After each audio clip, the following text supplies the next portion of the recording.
ते दोघांनी तो बार क्रॉस केलाय. पुन्हा पंच तोच बार 1 सेंटीमीटरनं वर वाढवतात आणि 2.36 वर आणतात.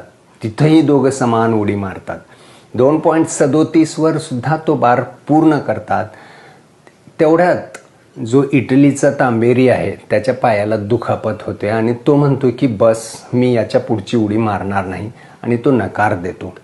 आता हा कतारचा जो बारशिम आहे त्या बारशिमच्या पुढे आव्हानच नसतं. त्याच्यापुढं कोणीही स्पर्धक नसतो. तो एकटाच उरलेला असतो आणि त्यानं फक्त एक उडी मारायचं आहे आणि त्यानं सुवर्णपदक जिंकायचं असतं.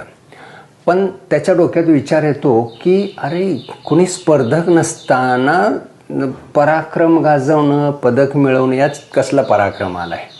म्हणून तो पंचांना म्हणतो की सर, जर मी सुद्धा नकार दिला ही उडी मारायला तर आम्हा दोघांनाही तुम्ही सुवर्णपदक देणार का?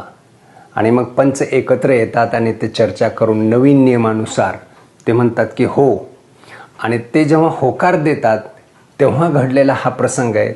या ठिकाणी तो तांबेरी रौप्य पदकाची अपेक्षा करून बसला होता. त्याला सुवर्णपदक मिळणार आहे म्हटल्यावर त्यानं बारशिमच्या, कतारचा खेळाडू आहे बारशिमचा, त्याच्या काखेत उडी मारली, त्याला घट्ट मिठी मारली आणि तो आनंद व्यक्त करतोय.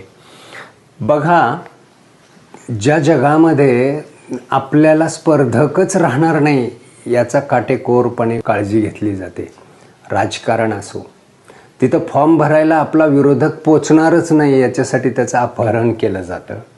उद्योगपतींच्या बाबतीत सुद्धा आपल्या उद्योगाला कोणी स्पर्धक राहू नये म्हणून तिथं वेगवेगळे प्रकार केले जातात. एकमेव असं क्षेत्र आहे जे क्रीडा क्षेत्र आहे की जिथं जात, धर्म, वंश, भाषा, प्रांत, बॉर्डर्स याच्या पलीकडे जाऊन माणुसकीचं दर्शन घडवलं जातं. खेळाडू वृत्ती जागवली जाते. मी कमवलेल्या पराक्रमाचं मला स्वतःला अभिमान वाटला पाहिजे आणि हे सगळं फक्त खेळातूनच घडतं. खेळामध्ये करिअर करा किंवा नका करू, पण आपल्या मुलाला खेळायला पाठवा.